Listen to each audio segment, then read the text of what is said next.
নমস্কার। ঠাকুরমা স্বামীজি ও গুরুদেবকে প্রণাম জানাই।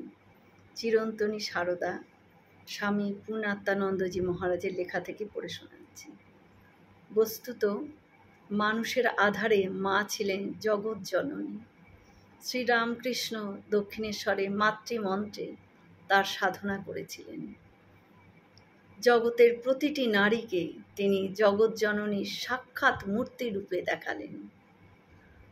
দেখতেন তার আরাধ্যা ভবতারিণী রূপে। দক্ষিণেশ্বরের প্রস্তরময়ী ভবতারিণীকে তিনি জীবন্ত করে তুলেছিলেন তার অনন্য সাধারণ সাধনায়। তিনি দেখতেন মৃন্ময়ী জননী জীবন্ত হয়েও বালিকার রূপে মন্দিরের চূড়ায় চূড়ায় নৃত্যরতা। তিনি দেখেছিলেন পাথরের প্রতিমার নিঃশ্বাস পড়ছে প্রতি মুহূর্তে।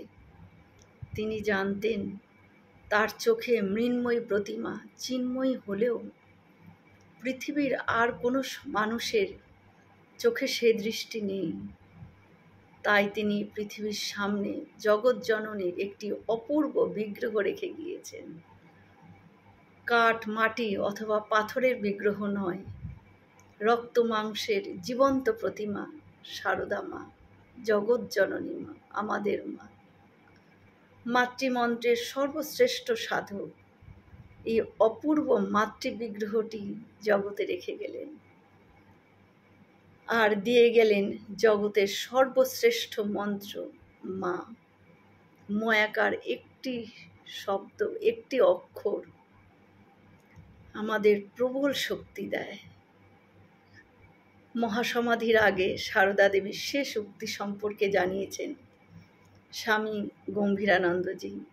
তিনি বলেন, শ্রীমায়ের দেহ যাইবার মাত্র 5 দিন পূর্বে এক ভক্ত অন্নপূর্ণা মাকে দেখিতে আসিলেন, কিন্তু ভেতরে যাইতে নিষেধ বলিয়া ঠাকুর ঘরের বাইরে দাঁড়িয়েছিলেন তিনি। হঠাৎ পাশ ফিরিয়া মা তাহাকে দেখিয়া ইশারা করিয়া কাছে ডাকলেন। তিনি কাছে গিয়ে মাকে প্রণাম করেই কাঁদিতে কাঁদিতে বলেছিলেন, মা, আমাদের কি হবে এবার? করুণা বিগলিত ক্ষীণ কণ্ঠে অভয় দিয়া মা আস্তে আস্তে বলিলেন, ভয় কি বাবা? তুমি ঠাকুরকে দেখেছ, তোমার আবার ভয় কি? তবে একটা কথা বলি বাবা, যদি শান্তি চাও কারুর দোষ দেখো না মা, দোষ দেখবে নিজের। জগৎকে আপনার করে নিতে শেখো, কেউ পর নয়। মা, জগৎ তোমার। ভক্তদের প্রতি এই ছিল শ্রী শ্রী সারদা মায়ের শেষ বাণী। নমস্কার। হয়তো অনেক ভুল ত্রুটি হলো, ক্ষমা করে দেবেন। সকলে সুস্থ থাকবেন, ভালো থাকবেন।